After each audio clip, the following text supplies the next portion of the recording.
राना साहब, अदालत का फैसला आ गया और अदालत ने वाजे कर दिया कि वफाकी काबीना के अपने पास इलेक्शन अखराजात के लिए 21 अरब रुपए देने की मंजूरी का इख्तियार मौजूद था। यानी मामला पार्लियामान में नहीं ले जाना, इख्तियार मौजूद है। 27 अप्रैल तक की तारीख दी है कि जो मामला बेतरतीब हो गए हैं उन इकदाम को दुरुस्त करें और इलेक्शन कमीशन को 21 अरब रुपए के फंड्स तक रसाई मिलनी चाहिए। यानी जो कंटेम्प्ट का रास्ता आप लोगों ने बंद किया था पार्लियामेंट की आड़ लेके, वो रास्ता अदालत ने दोबारा खोल दिया है और स्ट्रेट अहकामात हुकूमत को दिए हैं। दूसरा रास्ता यह कि जी मुज़ाकरात के जरिए सियासी जमातें मसला हल करें और कोई तारीख तय कर लें। तो आप ये कंटेम्प्ट के रास्ते पे जाएंगे या फिर सियासी जमातों के साथ मुज़ाकरात करके मामला हल करेंगे?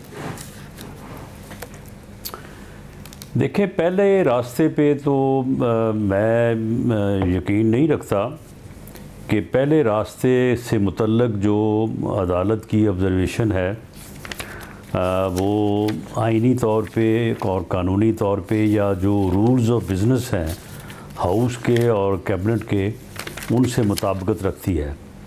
लेकिन क्योंकि दूसरा रास्ता जो है वो खुश आइन है, तो इसलिए मैं इसके ऊपर कोई ज़्यादा तबसरा नहीं करता।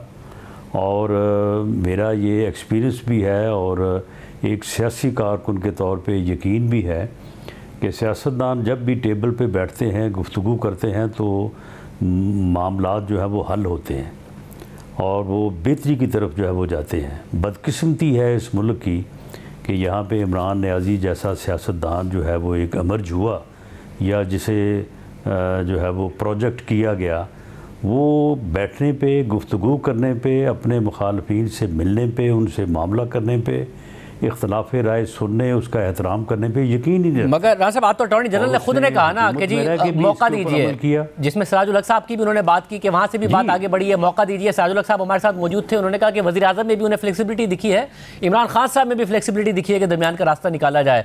तो यानी बैठने के लिए फिर तैयार हैं? प्लेटफॉर्म सोचा है आपने सिराजुल हक साहब के जरिए होगा या कोई और प्लेटफॉर्म भी मौजूद है, क्योंकि पीपल्स पार्टी भी एक्टिव है मुज़ाकरात के लिए? देखें शाहजेब, ये एक सियासी मसला, सियासी बहरान है।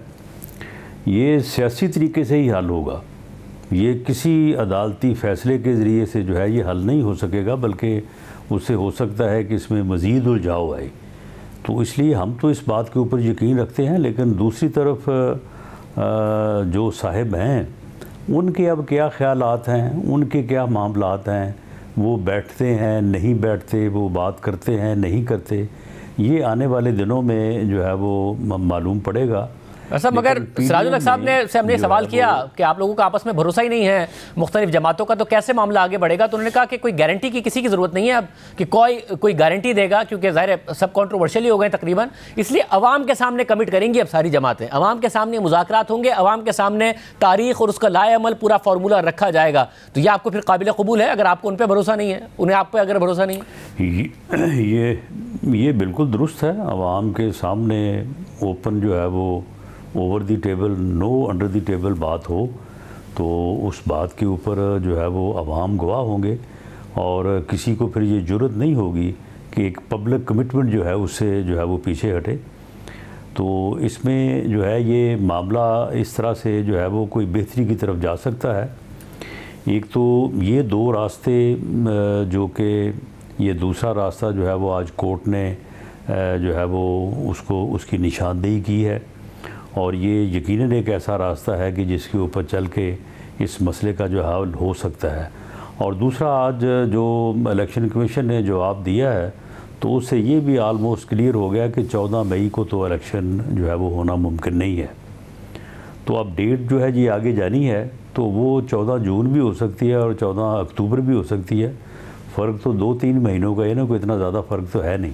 ये अहम बात है कि आप अब इस बात के लिए फ्लेक्सिबल हैं, क्योंकि इसमें सारा मामला ये रहा कि जब हुकूमत और अदलिया भी आमने सामने आ गए, तो कभी हुकूमत बंद गली में होती थी तो अदलिया ने पुश किया, अदलिया बंद गली में होती है तो हुकूमत पुश करती है। मगर अदलिया नज़र आ रहा है कि एक रास्ता निकालना चाहती है बंद गली से निकलने के लिए, तो आप उस रास्ते के लिए तैयार हैं कि जी तारीख पीछे अब अक्टूबर से हो सकती है, मुज़ाकरात के ज़रिए इस बात के लिए तैयार हैं?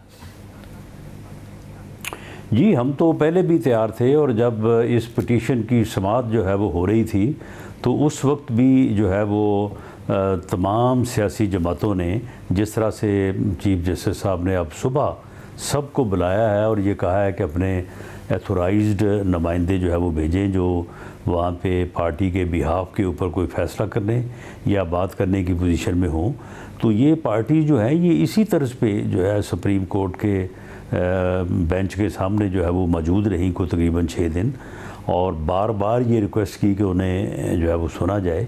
तो अगर उस वक्त सियासी जमातों को अंगेज किया जाता तो ये रास्ता उस वक्त भी निकल सकता था, लेकिन चलें देर आए दुरुस्त आयद। अगर उस वक्त इस तरफ ध्यान नहीं गया और अब जो है वो सूरत हाल इस तरफ अगर गई है तो चलें, इसमें कोई मुज़ायका नहीं है, लेकिन रास्ता यही है।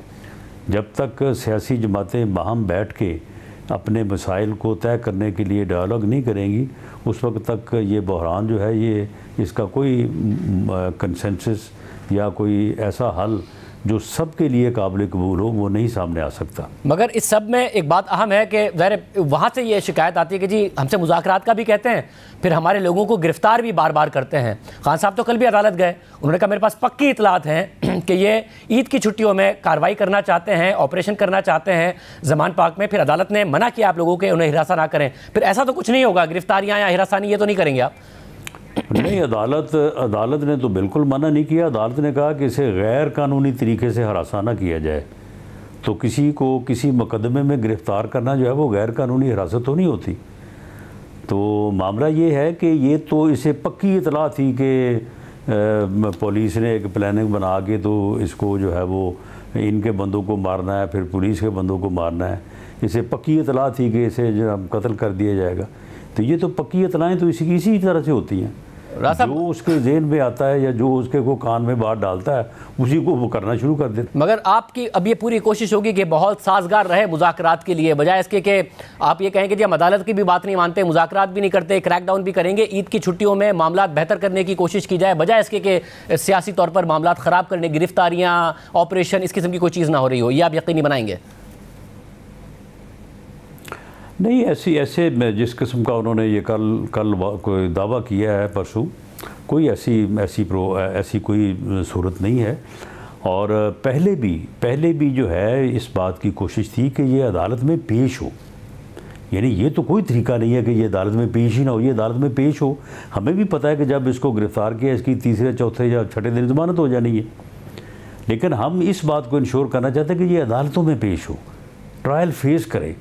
मियाँ नवाज़ शरीफ ने 6 माह डे टू डे जो है वो ट्रायल फेस किया है और जो भी फ़ैसला हुआ उसको जो है वो एक्सेप्ट किया है।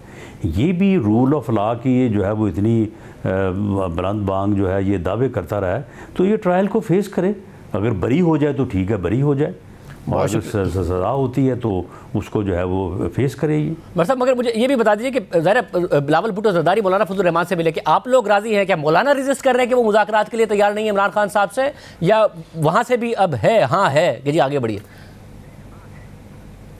नहीं, देखिए इसमें जो इब्तदाई रेजिस्टेंस है जिसका हमने भी कई दफ़ा इस बात का जो है वो यानी मुज़ाहरा किया है, वो ये है कि कोई भी आदमी ये नहीं चाहता कि वो ये कहे कि जी मैं बात करने को तैयार हूँ और आगे से गालियाँ मिले।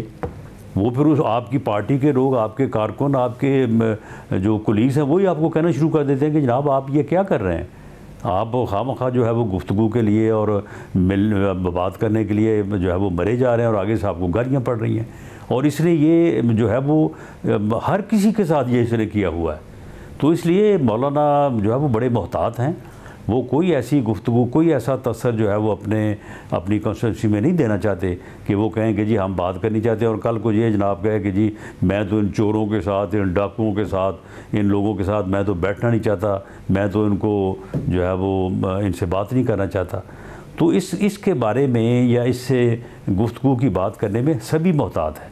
आपके इल्म में है जब ये लॉन्ग मार्च कर रहा था तो एक दिन मियाँ शहबाज शरीफ साहब ने एक सरसरी सा बयान दिया जिससे ये बात निकलती थी कि गुफ्तगू होनी चाहिए। इसने अगले दिन 1.5 घंटा जो है वो सुबह अपना लॉन्ग मार्च शुरू करने से पहले हमें गालियाँ दी कि आपकी औकात क्या है, आप होते कौन हैं, आपकी हैसियत क्या है कि मैं आपके साथ बैठूँ और आपके साथ बात करूँ।